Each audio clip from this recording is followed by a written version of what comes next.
Hello guys, अगर आप बहुत दिनों से सोच रहे थे कि कैसे स्टॉक मार्केट को समझें, क्या होता है स्टॉक मार्केट में इन्वेस्टमेंट, क्या होता है स्टॉक मार्केट में ट्रेडिंग, क्या क्या उसके बेसिक कॉन्सेप्ट्स होते हैं, कैसे स्टॉक मार्केट अराइज हुआ, उन सब का अगर आप एक अच्छा परफेक्ट वीडियो को खोज रहे थे तो वो ये आपका वीडियो होता हुआ दिखेगा। क्योंकि इस वीडियो में मैं डीप डाइव करने वाला हूं कि कैसे स्टॉक मार्केट के अंदर आप ट्रेडिंग इन्वेस्टमेंट के अंदर स्टार्ट कर सकते हो, प्लस आपको बेसिक्स पूरा समझाने वाला हूं पूरा का पूरा स्टॉक मार्केट के बारे में। तो चलिए guys, without any further delay start करते हैं वीडियो को। सबसे पहला कॉन्सेप्ट कि कैसे आप स्टॉक मार्केट के अंदर ट्रेडिंग, इन्वेस्टिंग और बहुत सारे बेसिक टर्म्स को सीख सकते हो एंड अच्छी तरीके से अपनी एक नई जर्नी, एक नई लाइफ को स्टार्ट करते हुए दिख सकते हो विद स्टॉक मार्केट। तो चलिए guys, without any further delay start करते हैं इस वीडियो को। अगर वीडियो थोड़ा सा भी पसंद आएगा तो अपने दोस्तों के साथ जरूर शेयर करना, क्योंकि ये इंटेंस नॉलेज उनके लिए भी किसी ना किसी लाइफ में किसी ना किसी टाइम पे यूजफुल होती हुई दिखेगी। तो चलिए गाइस, सबसे पहला कॉन्सेप्ट समझने की कोशिश करते हैं कि what is stock market. Stock market का सिंपल सा मतलब होता है गाइस कि कोई भी ऐसी जगह जहां पे स्टॉक मार्केट सिंपल एक कुछ नहीं है, एक ऐसा जगह है जहां पे आप किसी भी कंपनीज के शेयर को, लिस्टेड कंपनीज के शेयर को बाई और सेल करते हुए दिख सकते हो। बाई और सेल करते हुए दिख सकते हो का मतलब कि अगर मान लीजिए कोई कंपनी की वैल्यूएशन इस टाइम एक्स है और उसके शेयर का प्राइस चल रहा है 250 रुपीज, और अगर उस कंपनी की वैल्यूएशन बढ़ती हुई दिखती है कुछ दिनों के बाद और आपने अगर 250 रुपीज का शेयर को खरीद के रखा था, तो कंपनी की वैल्यूएशन अगर बढ़ेगी, कंपनी ग्रो करती हुई दिखेगी, तो उसी हिसाब से आपका शेयर का प्राइस भी बढ़ता हुआ दिखेगा। एंड अगर मान लीजिए आपने 250 रुपीज पे खरीदा था, अब कुछ दिनों बाद उस शेयर का प्राइस 350 रुपीज हो जाता है, तो जो बीच का डिफरेंस रहेगा वही एक तरीके से आपका प्रॉफिट होगा। अब यहाँ पे डिफरेंस कितने पॉइंट्स का आता है वो दिख रहा है, कितने रुपीस का आ रहा है, 100 रुपीस का। तो यहाँ पे आपका 100 रुपीस प्रॉफिट रहेगा। तो इसी तरीके से अगर मान लीजिए आप 100 शेयर खरीदते हुए दिखते हो तो 100 मल्टीप्लाई बाई 100 एक तरीके से आपका 10,000 रुपीस का प्रॉफिट होता हुआ दिख जाएगा। तो ये बेसिक होता है कि व्हाट इज स्टॉक मार्केट। तो सिंपल सा बेसिक मतलब आप ये समझिए कि स्टॉक मार्केट एक ऐसी प्लेस है जहां पे आप शेयर्स की बाइंग एंड सेलिंग करते हो, प्लस उसके साथ साथ जब ट्रेडिंग के अंदर घुसते हैं तो वहां पे derivatives, future contracts, options contracts के बारे में हम लोग समझेंगे, आगे समझेंगे, टेंशन मत लीजिएगा बिल्कुल भी, बट उसमें भी ट्रेड करके हम प्रॉफिट्स बनाते हुए दिखते हैं। तो बेसिक्स ऑफ स्टॉक मार्केट हल्का से व्हाट इज स्टॉक मार्केट आपको क्लियर हो गया होगा। अब नेक्स्ट चलते हुए दिखते हैं कि स्टॉक मार्केट फंक्शन कैसे करता है। तो देखिए गाइस, स्टॉक मार्केट जो फंक्शन करता हुआ दिखता है वो मेजरली दो एक्सचेंजेस के अंदर फंक्शन करता है, एनएससी नेशनल स्टॉक एक्सचेंज और दूसरा बीएससी बॉम्बे स्टॉक एक्सचेंज। अब इन दोनों के अंदर ही मेनली सारे कंपनीज के शेयर्स लिस्टेड होते हैं, जो आपकी टॉप 50 कंपनीज है, लाइक निफ्टी 50 के अंदर, बैंक निफ्टी के अंदर, तो एनएससी बीएससी के अंदर ये सब शेयर, सेंसेक्स जो होता है बीएससी के अंदर लिस्टेड होता है, तो ये सारे शेयर्स लिस्टेड होते हैं। एंड इन्हीं में बाइंग एंड सेलिंग हम ऑनलाइन डीमैट अकाउंट के थ्रू ट्रेड करके अपना ऑनलाइन ही सब कुछ एक तरीके से मैनेज करते हुए दिख सकते हैं। जो ऑनलाइन शेयर्स हम परचेस करते हैं वो एनएससी के अंदर परचेस करते हुए दिखते हैं। फाइनली वो शेयर्स हमारे स्टोर हो जाते हैं सीडीएसएल के अंदर। इन सब के बारे में मैं अभी आपको बताऊंगा आगे इसमें, बट आप समझ जाइए कि एनएससी एंड बीएससी दो मेजर एक्सचेंजेस होते हैं जिनके अंदर हम लोग स्टॉक्स का बाइंग एंड सेलिंग करते हुए दिखते हैं। अब नेक्स्ट चीज हम लोग समझने की कोशिश करते हैं कि स्टॉक मार्केट के अंदर कंपनीज लिस्ट कैसे होती हुई दिखती हैं। तो सबसे पहले आपको पता ना होना चाहिए कि स्टॉक मार्केट के अंदर कंपनीज लिस्ट क्यों कराई जाती हैं। उसके पीछे रीजन होता है कि अगर मान लो किसी कंपनी को कोई भी एक बड़ा प्रोजेक्ट स्टार्ट करना है, कुछ भी करना है या फ्यूचर्स को ग्रोथ देखना है, तो वो चाहेगी कि वो पब्लिक से, मतलब आप लोगों से पैसा उठाते हुए दिखे। तो उसी को कहते हैं आईपीओ। आईपीओ का मतलब होता है इनिशियल पब्लिक ऑफरिंग। तो इसका सिंपल सा मतलब होता है कि कोई भी कंपनी जब लिस्ट होने वाली रहती है तो सबसे पहले उसका आईपीओ आता हुआ दिखता है, एंड आईपीओ से इनिशियल पब्लिक से पैसा उठाया जाता है। एंड अगर फिर उसके बाद आईपीओ रिलीज होने के बाद जब वो स्टॉक मार्केट के अंदर लिस्ट हो जाता है शेयर, तो उसकी प्राइसिंग बढ़ती हुई दिखती है। तो आप भी जो स्टार्टिंग में आईपीओ को परचेस करे रहते हो उसकी भी वैल्यूएशन बढ़ती हुई दिखती है। लाइक सिंपल, लाइक जैसे शेयर आपने परचेस करा उस शेयर की वैल्यू भी बढ़ती हुई दिखती है एंड आपका प्रॉफिट होता हुआ दिखता है। अब ये डिपेंड करता है, कंपनी अगर अच्छी है तो आईपीओ की सही वैल्यूएशन पे अगर आपने परचेस करा तो लॉन्ग टर्म में आपको अच्छा प्रॉफिट दे देती है। बट अगर कंपनी कभी कभी ओवर वैल्यूड रहती है, मतलब कि आईपीओ में ओवर सब्सक्रिप्शन हो गया, ओवर सब्सक्रिप्शन मतलब बहुत ज्यादा लोग आईपीओ की अप्लाई कर दिए बट उस कंपनी की उतनी ट्रू वैल्यूएशन नहीं होती, तो वो बहुत केसेस में लॉस भी देती हुई दिखती है लॉन्ग रन के अंदर। जैसे कि आप देख सकते हो कुछ एग्जांपल्स, आप खुद कमेंट सेक्शन में बताओ, आपको पता चलता हुआ दिख जाएगा। ठीक है, तो इसीलिए हमेशा जो सबसे पहले लिस्ट होती है कंपनीज, उनको क्या कहते हैं, मतलब एक तरीके से आईपीओ के थ्रू लिस्ट होती हुई दिखती हैं। आईपीओ का फुल फॉर्म अभी जस्ट बताया, कमेंट सेक्शन में लिखिएगा। एंड उसके बाद कंपनीज ये क्यों करती है, क्योंकि उनको पैसा रेस करना होता है आम पब्लिक से, आप लोगों से, ठीक है, इस चीज को आप समझिएगा। अब गाइस मैं आपके सामने कुछ इंपॉर्टेंट टर्म्स शेयर करना चाहूंगा जो आपके लिए बहुत इजी कर देगा आगे के कॉन्सेप्ट्स को समझने के लिए। तो सबसे पहला द मोस्ट इंपॉर्टेंट टर्म होता है व्हाट आर स्टॉक्स। शेयर्स का मतलब क्या होता है, तो वो कुछ नहीं, एक एक्चुअल यूनिट होता है पूरी की पूरी कंपनी के अंदर आपका, मतलब एक तरीके से अगर मान लीजिए आप कुछ एक्स नंबर ऑफ शेयर्स खरीदते हैं तो टोटल नंबर ऑफ शेयर्स में से वो जो एक्स अमाउंट होता है, एक्स नंबर ऑफ शेयर्स होते हैं, वो आपकी ओनरशिप के साथ हो जाते हैं। मतलब अब आप उसके ओनर हो, अब आप भी एक कंपनी के कुछ पार्ट के, कुछ हिस्सों के, कुछ नंबर ऑफ शेयर्स के ओनर बनते हुए दिख चुके हो, ठीक है, इस चीज को याद रखिएगा। नेक्स्ट इंपॉर्टेंट टर्म होता हुआ दिखता है डिविडेंड। डिविडेंड कुछ नहीं होता गाइस, कंपनीज के प्रॉफिट का कुछ शेयर होता हुआ दिखता है जो आपके नंबर ऑफ स्टॉक्स के ऊपर डिपेंड करके आपको एक्स्ट्रा मिलता हुआ दिखता है। जैसे स्टॉक्स में अगर स्टॉक्स का प्राइसिंग बढ़ता है तो उससे तो आप प्रॉफिट कमाओगे ही, बट जो कंपनीज प्रॉफिट बनाती हैं, जैसे कंपनी मान लीजिए ABC है तो वो कुछ ना कुछ प्रॉफिट बनाएगी अगर क्वार्टरली, तो उसमें से भी कुछ पार्ट आपको as per your number of shares आपको प्रोवाइड कर दिया जाता है। एंड इसी पार्ट को कहते हैं डिविडेंड, जो बहुत सारी कंपनीज देती हैं, जैसे कि आप एग्जांपल के रूप में इन नंबर ऑफ कंपनीज का लिस्ट देख सकते हो, ठीक है। तो इनमें इन्वेस्टमेंट करते हो तो आपको एक्स्ट्रा पार्ट भी प्रॉफिट में से मिलता हुआ दिखता है, जिसको कहते हैं डिविडेंड, ठीक है।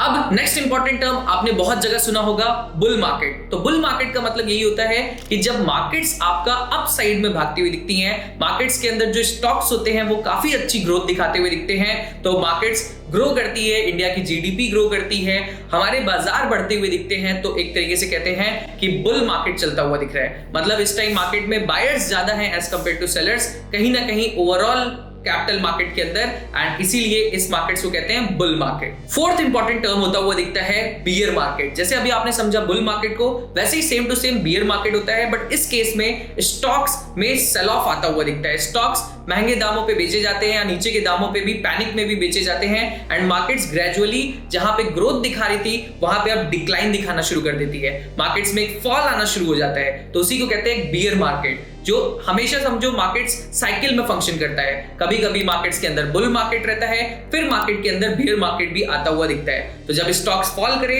तो उसको बियर मार्केट कहेंगे, जब स्टॉक्स में अच्छी ग्रोथ चल रही है, कहीं ना कहीं हम लोग ओवरऑल जीडीपी एंड एवरीथिंग हर चीज से ग्रो कर रहे हैं, तो एक तरीके से हम लोग एक बुल मार्केट को कहते हुए दिखेंगे। Important terms like Nifty, Sensex, bank Nifty, इनमें मैं हल्का हल्का बेसिक्स आपको समझा देता हूं। निफ्टी 50 एक तरीके से टॉप 50 कंपनीज जो एनएससी के अंदर लिस्टेड होती हैं, उनके क्यूमुलेटिव को कहते हैं निफ्टी 50। उन सारे को मिला के एक निफ्टी 50 इंडेक्स बनाया जाता है जो टॉप 50 कंपनीज होती हैं। इसके अंदर कुछ कंपनीज ऐड भी होती हैं, कुछ हटती भी हुई दिखती हैं, जिसकी अनाउंसमेंट्स होती हैं, इसको याद रखिएगा। दूसरी चीज सेंसेक्स टॉप 30 कंपनीज होता है बीएससी इंडेक्स के अंदर, ठीक है, जो मेनली कॉम्प्रोमाइज करता है बीएससी के स्टॉक्स को ही, इसको याद रखिएगा।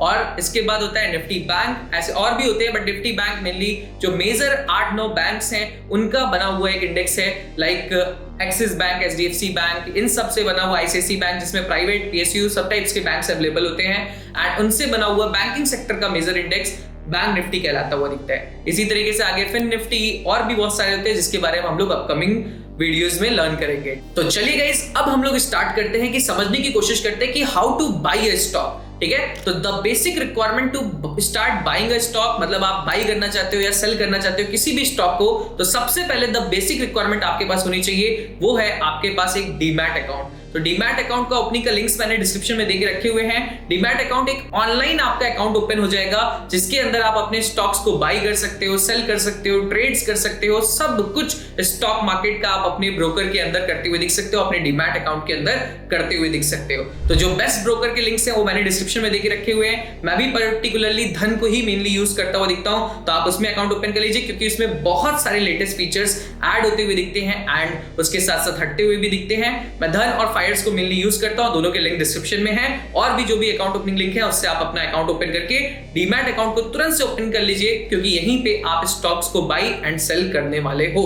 अब स्टॉक्स को बाई एंड सेल करने के लिए आपको समझना पड़ेगा, आपको अपनी पर्सनल रिसर्च करनी पड़ेगी और इसके बारे में भी अगर आप चाहोगे कि मैं कैसे how to select stocks, how to understand कि ये स्टॉक लॉन्ग टर्म में ग्रो करेगा, कि शॉर्ट टर्म में हम इसमें स्विंग को कैसे प्ले कर सकते हैं, ये सब अगर आप सीखना चाहते हो तो कमेंट सेक्शन में लिखिए कि yes we want the full course about stock market, तो मैं आपको वो भी प्रोवाइड करूंगा।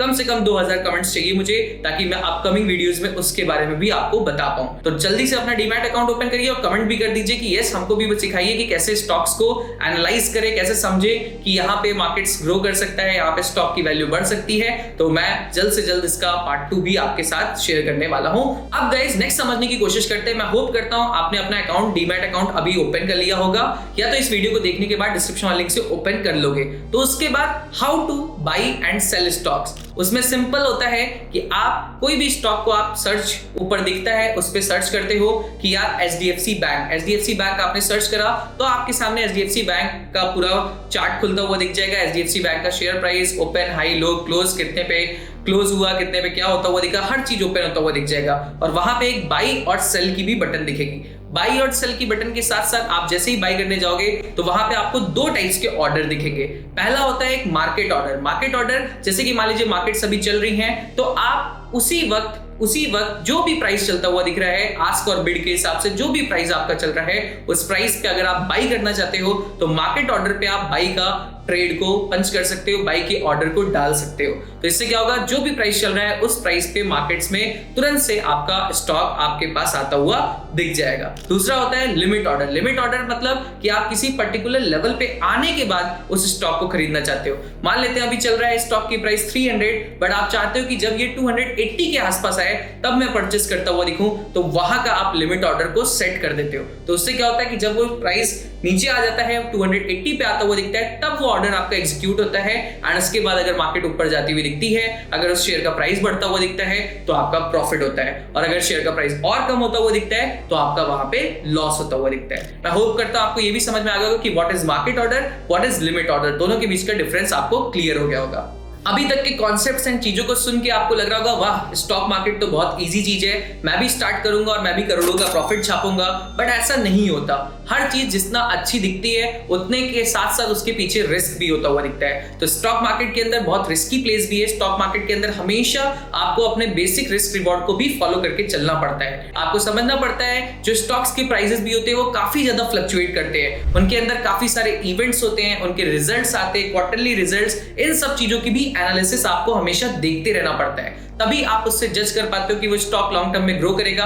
अगर मान लो अभी कंपनी का अच्छे रिजल्ट्स आ रहे हैं, अभी कंपनी के फाउंडर्स लगे हुए हैं, अभी कंपनी के अंदर बहुत सारे लोग उसके मतलब आपके जो स्टेक होल्डर्स हैं उसमें पोजीशंस लेके बैठे हुए हैं, तब तक तो सब कुछ अच्छे चल रहा है। बट कुछ सालों बाद हो सकता है चीजें डायनामिक्स चेंज होता हुआ दिखे, हो सकता है लीडरशिप में कुछ चेंजेस आते हुए दिखे जिससे उस कंपनी का परफॉर्मेंस डाउन हो। तो आपको हर चीजों को, अगर आप स्टॉक मार्केट में इन्वेस्ट कर रहे हो, किसी भी स्टॉक में इन्वेस्ट कर रहे हो, तो आप भी अब उस पर्टिकुलर कंपनी के एक पार्ट ओनर बन चुके हो, तो आपको इन सब की भी रिसर्च हमेशा चेक करते रहना पड़ता है, इसको याद रखिएगा, वरना आपके लिए वो चीज प्रॉब्लमेटिक बनती हुई दिखती है। तो इसीलिए मैं ये चीज इसलिए बोल रहा हूं क्योंकि रिस्क भी आपका इन्वॉल्व रहता है स्टॉक मार्केट के अंदर। कोई भी न्यूज आती है, जैसे आपने पिछले कुछ सालों में पहले सुना होगा अदानी के ऊपर बहुत हिंडनबर्ग्स के एलिगेशन आए थे, तो आप कुछ भी मतलब होता है तो उसकी वजह से भी स्टॉक के प्राइसेस में बहुत चेंजेस आते हैं, तो रिस्क भी इन्वॉल्व रहता है। अब आपके माइंड में ये आ सकता है कि यार स्टॉक मार्केट तो बहुत रिस्की प्लेस है तो इसमें हमको करना ही नहीं चाहिए ट्रेडिंग या इन्वेस्टिंग, तो ऐसा भी नहीं है गाइस। अगर आप स्टॉक मार्केट में डाइवर्सिफाइड रहते हो, डाइवर्सिफाइड मतलब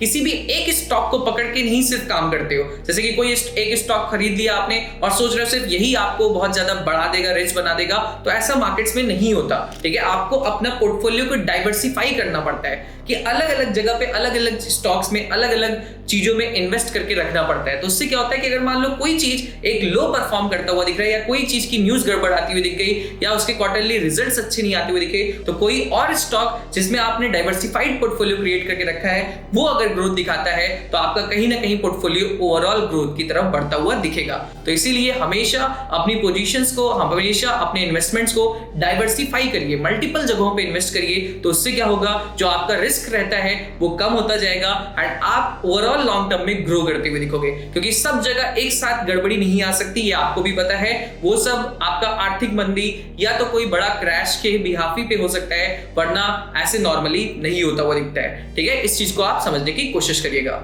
अब आप में से बहुत सारे लोग ये भी सोच रहे होंगे कि तब हम लोग स्टॉक मार्केट में इन्वेस्टमेंट ही क्यों शुरू करें, उससे अच्छा अपने सेविंग अकाउंट में पैसा रखते हैं। तो ऐसा नहीं है गाइस, आपको भी पता होगा प्रीवियसली कितने सालों में कितना कब इंटरेस्ट आपको अब सेविंग अकाउंट पे मिलता हुआ दिखता है। आप खुद कमेंट सेक्शन में बताओ आपको कितना इंटरेस्ट मिलता है। बहुत कम हो गया गाइस। अगर आप एक बिगनर हो तो आपको पता रहना चाहिए कि सेविंग अकाउंट्स पे इंटरेस्ट ना के बराबर मिलता है, बल्कि अगर आपने इन्वेस्टमेंट अच्छा खासा स्टॉक मार्केट के अंदर डाइवर्सिफाइड पिछले 5-6 साल से करके रखा होगा तो आपको एक अच्छा रिटर्न अभी तक मिलता हुआ दिख जाता।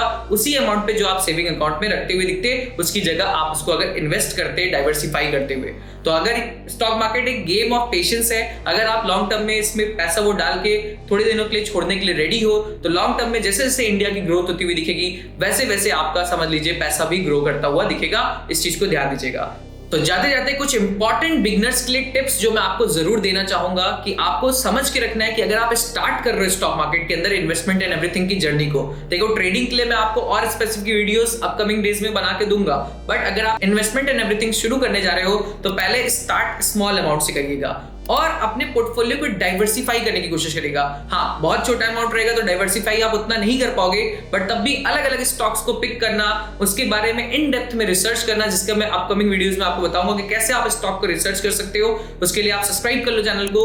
तो उन सब को करते चलिएगा, मिस आउट ना होता हुआ देखिए ये चीजें, क्योंकि लोग यही गलती करते हैं, डाइवर्सिफाई नहीं करते और बहुत बड़ी कैपिटल से अगर बिगनर होते हैं तो इंट्रोड्यूस कर देते हैं। तो ये चीजें कहीं ना कहीं गड़बड़ हो सकती है और आपको समझना है शॉर्ट टर्म में हो सकता है मार्केट आपको losses they, but long term में जैसे जैसे इंडिया ग्रो करता जाएगा, मार्केट्स में प्रॉफिट आपका बनना शुरू होगा या बनता हुआ दिखेगा। तो इसीलिए लॉन्ग टर्म माइंडसेट अपना रख के आइए मार्केट्स में, तब वो आपके लिए ज्यादा पावरफुल है और ज्यादा अच्छा है। और अगेन मैंने बीच में भी बताया था कि हमेशा रिसर्च करते रहिए। जो भी स्टॉक आपने पिक करा या जो नहीं भी पिक करा, उनके अंदर रिसर्च, उनका रिजल्ट्स, उनकी चीजों के बारे में, उनके बैलेंस शीट्स को पढ़ना, ये सब चीजें आपको करते रहना पड़ेगा। तभी आप स्टॉक मार्केट में लॉन्ग टर्म में अच्छी ग्रोथ पा पाओगे और अपने जो सेविंग अकाउंट्स के इंटरेस्ट मिलते हैं उनसे 10 गुना ज्यादा तक भी रिटर्न्स को आप बीट कर पाओगे। ठीक है, तो इन सब चीजों को आप ध्यान दीजिएगा। तो गाइस चलिए अब कंक्लूजन की तरफ आगे बढ़ते हुए दिखते हैं। मैं होप करता हूं आपको इस वीडियो से सारे बेसिक्स कॉन्सेप्ट्स आपको समझ में आते हुए दिख गए होंगे, कुछ इंपॉर्टेंट टर्म्स आपको समझ में आते हुए दिख गए होंगे एंड अब आप भी अपने स्टॉक मार्केट में इन्वेस्टमेंट एंड ट्रेडिंग की जर्नी को शुरू करोगे। इसके अलावा आपको समझना चाहिए कि इंडियन मार्केट्स खुली कब से कब तक रहती है, ये चीज आपको पता रहना चाहिए। हमारी मार्केट्स मेनली जो खुलती है वो मंडे से लेके फ्राइडे तक खुलती हुई दिखती है एंड उसमें भी 9:15 से लेके 3:30 तक मार्केट्स ओपन होती है। 9 से 9:07 तक आपका प्री मार्केट सेशन चलता है, फिर 9:15 पे मार्केट्स में ट्रेड करने के लिए, इन्वेस्ट करने के लिए आपका टाइम ओपन हो जाता है एंड 3:30 तक आपका सब कुछ स्क्वायर ऑफ होता हुआ दिख जाता है, जो भी इंट्राडे की पोजीशंस होती है। इंट्राडे क्या होता है वो सब भी अपकमिंग वीडियोस में बताऊंगा, सब्सक्राइब जरूर से कर लीजिए। बट इस वीडियो से आपका बेसिक फाउंडेशन कम से कम क्लियर हो चुका है और अब आप भी स्मॉल कैपिटल के साथ रिस्क रिवॉर्ड मैनेज करके इन्वेस्टमेंट एंड एवरीथिंग की जर्नी को शुरू करने वाले हो। ठीक है, दोस्तों के साथ जरूर से वीडियो को शेयर करिएगा। कैसा लगा आपको वीडियो कमेंट सेक्शन में बताइएगा जरूर से एंड अगर पसंद आए तो एक प्यारा सा कमेंट भी ड्रॉप करते हुए जाइएगा जरूर से। Thank you so much for watching. मिलते हैं अब आप लोग से ऐसी अगले वीडियोस में, तब तक के लिए see you guys, thank you, good night.